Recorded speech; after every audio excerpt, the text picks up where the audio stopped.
This post is actually for my daughters, Eden and Esther. Baby girls, this is the bedtime story that I wrote for you girls for Christmas so that mommy can explain to you why we celebrate the season. And it truly is because of God's love for us and what Christ was born into the world to do to set us all free. That is the true magic of the season. It's love and all that it encompasses and all that it brings. Baby girls, mommy loves you so much, and I know you miss me as much as I miss you. And when my book is published, mommy will read it to you. This is your bedtime story for Christmas, baby girls. I love you. King Matthew and the Gift of Belief. The snow in the kingdom was fluffy and bright. It sparkled and shimmered like stars in the night. And there in the castle, with garland and bow, sat the brave King Matthew and sweet Lissy Lou. But Lissy Lou's daughters, those two little gems, were worrying, wondering, tugging their hems. "Is Santa Claus real?" asked the littlest one. "Or is he just make-believe, just for the fun?"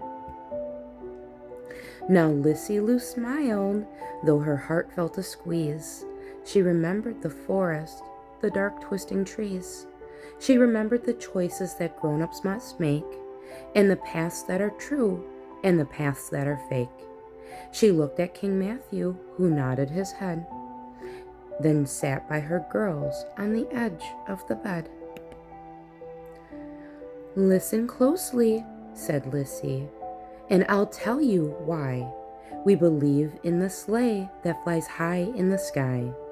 For the faith that you have in the man in the red is the very same faith that helps hearts to be fed. It's the very same trust that God wants us to show in the things we can feel, but we might not quite know." "You see," Lissy whispered, "Saint Nick was a man, real as your nose. It was part of the plan. And Jesus was real, history wrote it all down. The bishop in robes and the king in the crown. Those stories may change as the centuries spin. The spirit behind them is God deep within." Then Lissy stood up and she looked at the door where the shadows of yesterday crept on the floor. She thought of her mother, who didn't choose right, who stayed in the self-centered, cold, selfish night. The list of the naughty, the list of the sad, where staying a child is a way to go bad. "A mommy," said Lissy, "is given a choice to listen to love or a selfish old voice. Some mommies fight it, they choose only me, and that is as wicked can be. Like a sour old fruit on a withered old vine, but I choose to protect you, my daughters of mine. I once was like Eve," she said with a sigh. "I was tricky and lost in the days gone by, like a girl named Jezebel, wandering far. But I found my way back. I followed the star. My daddy named Joseph. He said, 'Watch and see. Even wicked can change. Even you can be free.'" She painted a picture of two brothers distinct, how goodness and evil are cousins and linked.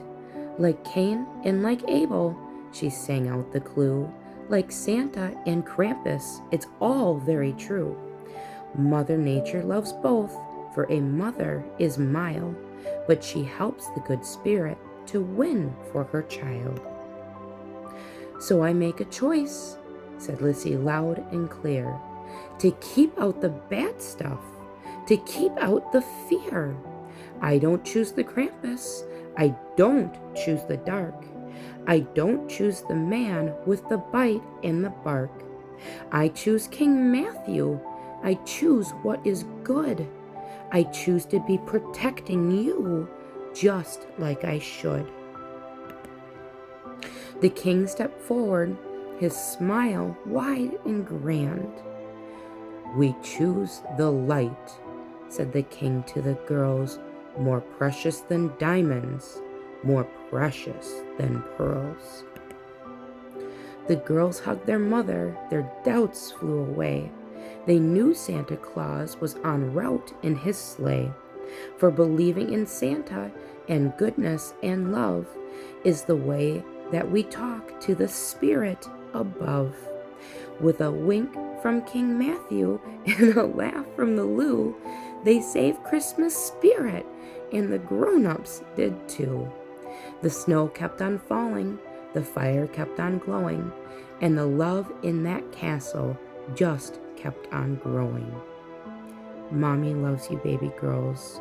I hope one day you understand the true meaning of this story and how it embodies the true meaning of Christmas, the generosity that comes from our hearts, and the gift and the magic of what is love and what is given to us by God. You girls are the greatest gift Mommy could ever get. I love you so much. Merry Christmas, sweet girls.